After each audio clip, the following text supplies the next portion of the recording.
My father is a photographer and has been teaching me and my sister since I was about 6, I think is when I got my first camera.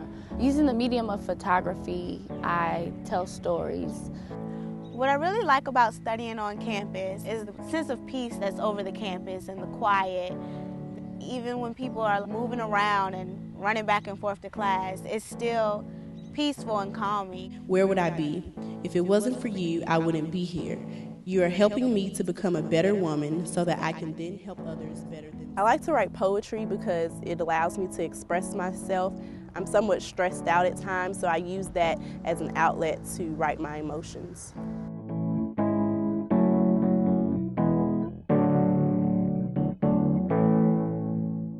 Dr. Dorothy Irene Height was a personal friend, a mentor, an African-American woman of tremendous accomplishment. When I came to Bennett College in 2007, I asked her if we could name a scholarship after her. We were the first institution that she allowed to use her name, and to my knowledge, the only institution that has a scholarship named after Dr. Dorothy Irene Height. I found out that I was receiving the Heights of Excellence Scholarship the summer before I came to Bennett, which was approximately 2 weeks before I was supposed to arrive at Bennett. And I was at my internship and my phone kept ringing, and I noticed it was my mom, and I couldn't answer it because I was working. So I took my lunch break and called her back, and she was like, "Are you sitting down?" And I was like, "Yes, why?" I thought something was really wrong. And she was like, "I have something to tell you." And I was like, "Okay, go ahead, tell me." And that's when she said, "You got the Heights of Excellence Scholarship." And we both started screaming and crying on the phone. It was just a sense of joy and, yeah, a lot of happy tears, It was like a weight was kind of lifted off of my shoulders. I was actually at my parents' office, and the director of admissions, Miss Jocelyn Biggs, called my father, and she said, "I have good news for you." She's on speakerphone. He calls me over, and I'm standing over, and he says, "What is it?" And she says, "She got the scholarship." And so he starts yelling, and my mom's like, what's going on? He tells her, and she's just, ablaze, and all their colleagues who were there. It was just a whole fest. And, I was shocked, to say the least, but I was amazingly happy. Every time I think of Heights of Excellence, I think of Dr. Dorothy Height, and the young women who are Heights of Excellence scholars remind me of perhaps what a young Height might have been.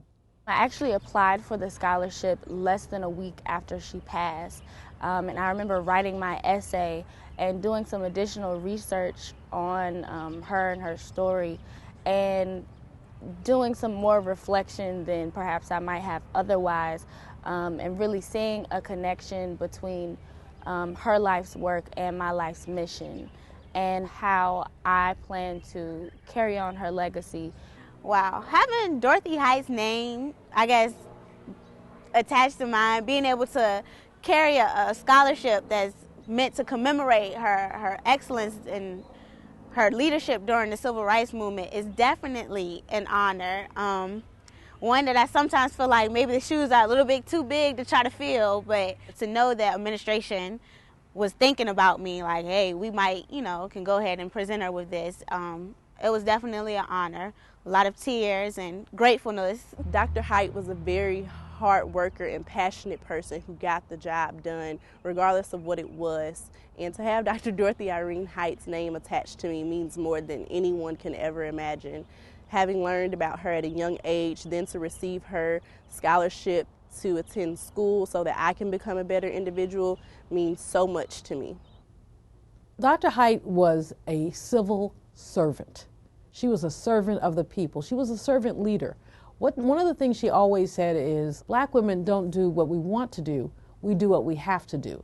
My career goal is to graduate from Bennett College for Women and go to law school to become a civil rights attorney and help children in the juvenile justice system. One thing that my parents instilled in me early is that you use whatever talents that you have to forward the plight of your people and all people. So I always want my art to reflect my passion for the world and the stories that need to be told so desperately and so often are not told. I'm a social work major with a sociology minor, and As far as my career goes, I'm kind of looking to go into the area of public policy. So I'm looking to go into policies to help end poverty, education policy. You know, we have that huge academic achievement gap. So I feel I'm very passionate about that. I love to help people. That's my passion. And back home in St. Louis, there are a lot of crimes that involve adolescents, and they just really need help. So it kind of motivates me. One of the other things that I think it's important to think about with Dr. Height is the way that she embodied grace and femininity, the way that she was always so well dressed. Into her 90s, always the matching gloves, hat, the shoes. Dr. Height never forgot how important it was to look like a lady, to be a lady, to transmit the notion of being a lady. I'm absolutely incredibly grateful. Words can't really express, so I hope that my achievement does. That is my goal and my motivation. To my family, it's a great help to my mother because she's a single parent, and I have to work very hard to keep the scholarship so that my mother never has to worry about anything. So even when I feel like giving up, I always remember that I have people who depend on me and who believe in me. I can assure you that you've put it in good hands now, so don't worry. I will try my hardest not to let you down. Dr. Dorothy Height and I met when I was 19 years old in an airport. She suggested that I pledge Delta Sigma Theta Sorority Incorporated. And over the course of my life had a tremendous influence on any number of things. I remember when I was at MIT, and I was probably 22, working on my doctorate, and I talked to some women at NCNW about what direction my doctoral research was going in. I wrote about unemployment differentials by race and occupation, and she said, "Young lady, this will be tremendous work."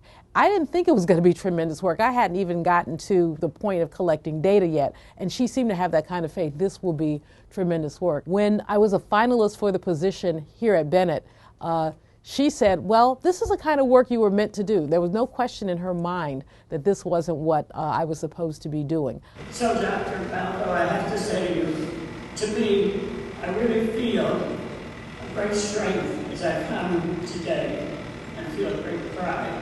And it makes me proud to be an African-American woman.